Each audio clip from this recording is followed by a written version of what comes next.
Is your vote as equal as your fellow citizens?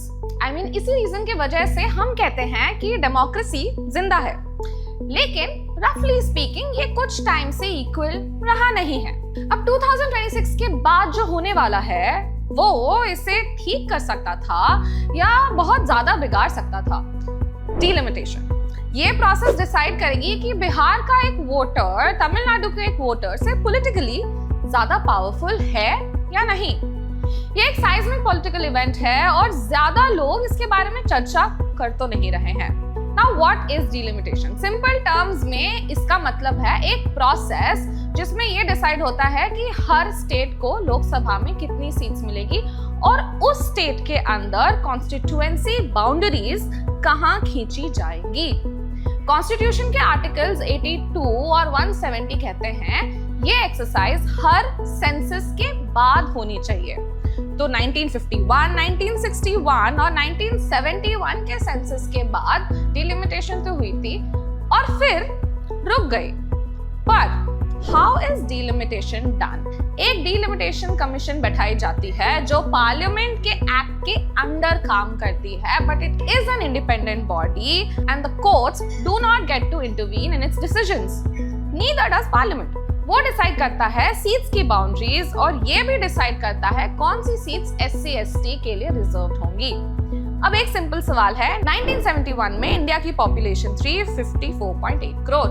आज almost 55 years के बाद जब इंडिया की पॉपुलेशन ऑलमोस्ट 1.4 बिलियन हो चुकी है, तब what do the seats look like?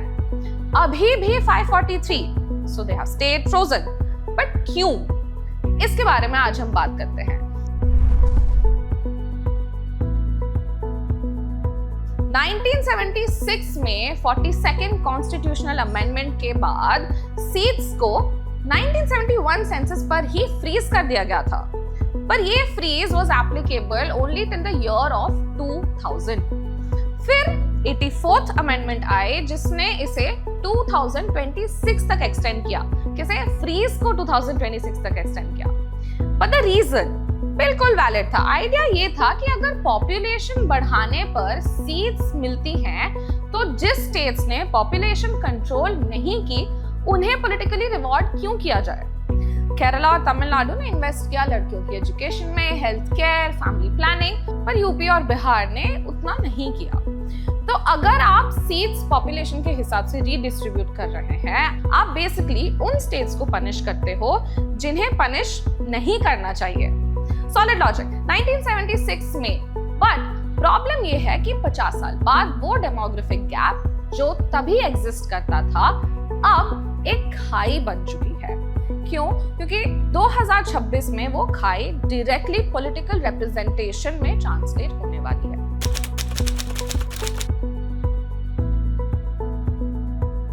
अब 1971 में यूपी की पॉपुलेशन थी रफली 8.4 करोड़, बट आज ऑलमोस्ट 24 करोड़। उनकी लोकसभा की सीट्स थी 80 based on 1971 numbers. Coming to Tamil Nadu, Tamil Nadu की 1971 में पॉपुलेशन थी 4.1 करोड़, बट आज 7.8 करोड़ एंड उनकी seats 39 based on 1971 numbers. But अब फ्रेश डिलिमिटेशन करो तो UP will get even more seats and Tamil Nadu gets more but relatively few compared to UP. Tamil Nadu एक स्टेट है जिसने literacy, health outcomes, human development पर फोकस किया एंड नॉर्थ इंडिया के states को पीछे छोड़ दिया है। बट अब वो अपनी पॉलिटिकल रेलेवेंस को रिड्यूस होते हुए देख रही है, सिर्फ इसलिए क्योंकि उन्होंने वही काम किया जो भारत करना चाहता है। अब दो सिनेरियोज हो सकती थी, एक जिसमें टोटल सीट्स 540 पर ही रहें और बाउंड्रीज रीडिस्ट्रीब्यूट होती रहे, दूसरा जिसमें सीट्स बढ़ाकर 850 कर दी जाए। अब दोनों में एक चीज कॉमन है, southern states, north eastern states, छोटे northern states like Punjab, Himachal और उत्तराखंड एंड इवन गुजरात और उड़ीसा सब इसमें लूज कर रहे हैं relative to UP, Bihar, MP और राजस्थान। ये सिर्फ पॉलिटिकल रिप्रेजेंटेशन का नुकसान नहीं, कम सीट्स का मतलब है कम bargaining power in coalition governments, कम influence over national legislation and ultimately come central funds allocation and less voice in governance. ये losses compound होती रहती है, एक जनरेशन बाद इसकी consequences और भी गहरी दिखेंगी।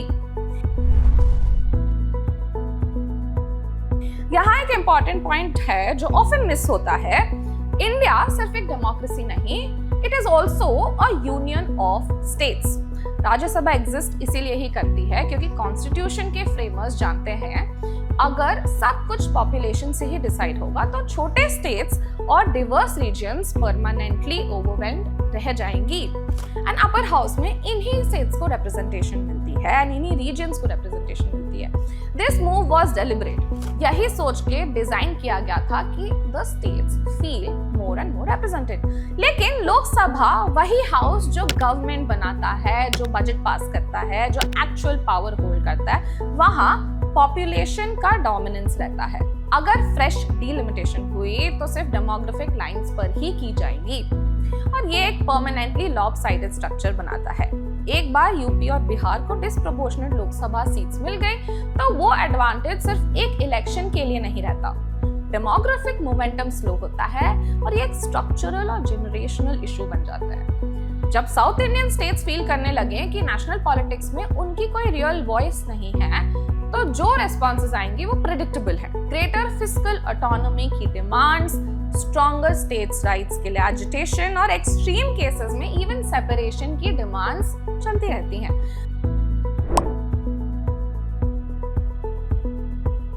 अकेले इंडिया नहीं है जो ये प्रॉब्लम से डील करता है। So what do the other Nations do? America में हाउस ऑफ रिप्रेजेंटेटिव्स ने 1913 से 435 सीट्स पर कैप्ड है। पॉपुलेशन नियरली 4 गुनी बढ़ चुकी है तब से लेके अब तक 9.4 करोड़ से 33.4 crore, but seats they have remained the same. वो स्टेट्स के बीच रीडिस्ट्रीब्यूट होती रहती हैं। सेंसस के बाद एक फॉर्मूला के थ्रू जिसे कहते हैं method of equal proportions. Now 2020 में सेंसस के बाद 50 स्टेट्स में से 37 स्टेट्स की ही सीट्स चेंज हुई थी।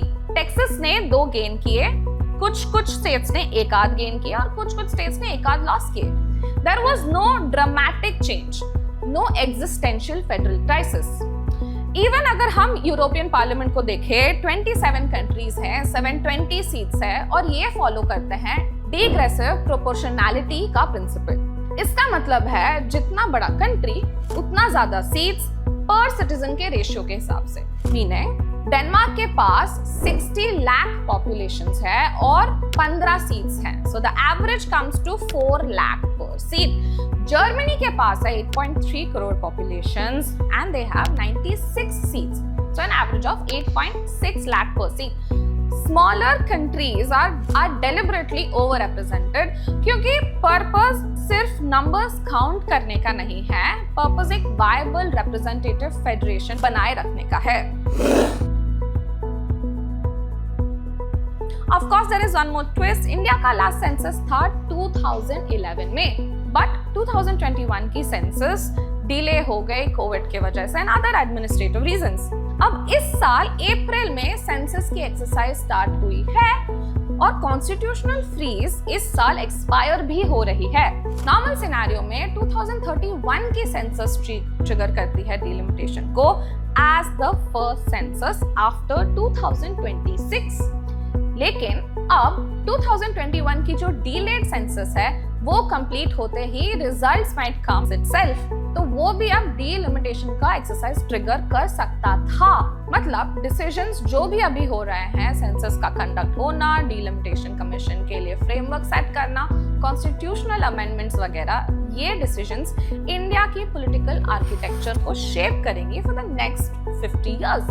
बट आवर पॉइंट इज कि डिलिमिटेशन कोई बोरिंग सरकारी प्रोसेस नहीं है, ये एक जनरेशनल चॉइस है and we need to talk about this even मोर।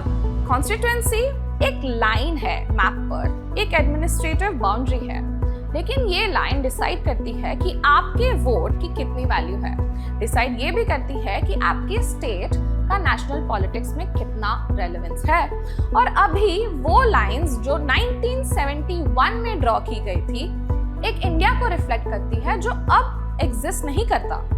एक इंडिया जहां 54 करोड़ लोग थे, जहां सिटीज इतनी बड़ी नहीं थी, ये मोमेंट इंपॉर्टेंट है। और अगर हम as citizens, as voters, as people जो एक्चुअली अफेक्ट होंगे इस कॉन्वर्सेशन में नहीं है, तो वो लोग हैं जो पावर में हैं। थैंक यू, दिस इज गरिमा और आप देख रहे हैं सनसेट फ्लिक्स।